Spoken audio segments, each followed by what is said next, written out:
ඉන්නේ. අද මටයි මගේ පැංචිටයි විශේෂ දවසක්. මට වැඩි එයාට. මොකද අද එයාගේ කන් විදින්න තමයි යන්නේ. කනට කරාම් දාන්න. අපි ඉතින් හොස්පිටල් එකට ගියේ. හොස්පිටල් එකකින් තමයි විද්දේ මිරකල් හොස්පිටල් එකකින් කුරුණෑගල. කන් ගිහිල්ලා පැය භාගයකින් විතර නර්ස් කෙනෙක් ඇවිත් එයාගේ කන් දෙක හිරිවැටෙන්න මේ ජෙල් එකක් ක්‍රීම් එකක් ගෑවා. පේනවනේ දංගලේ ඉන්නේ නැහැ. එයා දැන් බය වෙලා ඉන්නේ කට්ටිය වට වෙලා නිසා. මොකද ගෙදරදී ගොඩක් තනියමමනේ ඉන්නේ. ඒ නිසා හොඳටම බය වෙලා ඉන්නේ යා.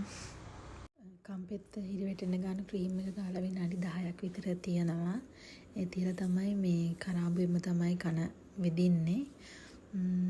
ඉතින් ડોක්ටර් ආවා විනාඩි 15ක් වගේ ගියාට පස්සේ බය වෙන්න දෙයක් නම් තිබුණේ නැහැ. එතන නර්ස්ලාගෙන් ලොකු සපෝට් එකක් තිබුණේ බබාගේ කන් දෙක විදිනකම්.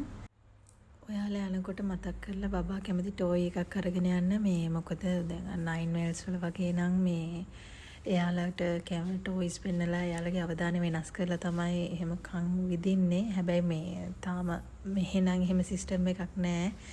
ඒ නිසා මම එයා ආසම ටෝයි එක අරගෙන ගියා. චුට්ටක් ඉතින් ඇඬුවා පේනවනේ.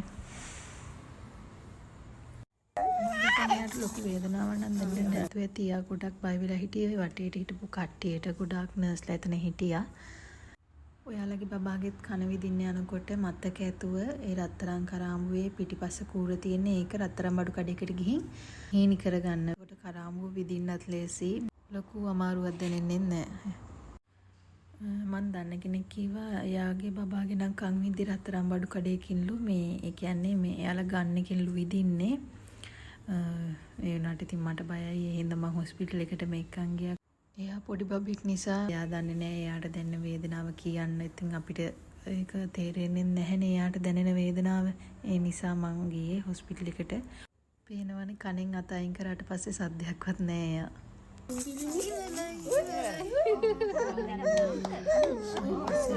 කන විද්දට පස්සේ කරාඹුවල දාන වෙලාව ඒ වෙලාවේ නම් සද්දයක් නැහැ. සීයත් ආවා. ඉතින් එයා ඇඬන සද්දය ඇහිලා. පේනවනේ හිංසක පාට. එයාලා මේ කන් විද්දේකට charge එක ගත්තා. පොඩි ගාණක් ගත්තේ කොහොම හරි 2000ට අඩුවෙන් වගේ ගත්තේ. මෙයා කන් දෙක විද්දන නැකතක් බලලා නෙමෙයි. අපේ අම්මලා නම් අපේ කන් විද්දේ නැකත් බලලාලු. ඒ වුණාට ඉතින් මෙයාගේ මම නැකතක් බලන්න ගියේ නෑ. මොකද මාස 4මාරෙන් වගේ තමයි මෙයාගේ කන් විද්දේ. මේ හේතුව එයාගේ කම්පෙත්ත ටිකක් ලොකු වෙලා තිබුණා මදි. මිඩ්වයිෆ්ට පෙන්නපුවාම එයා කිව්වා තව පොඩ්ඩක් ඉඳලා විදින්න කියලා.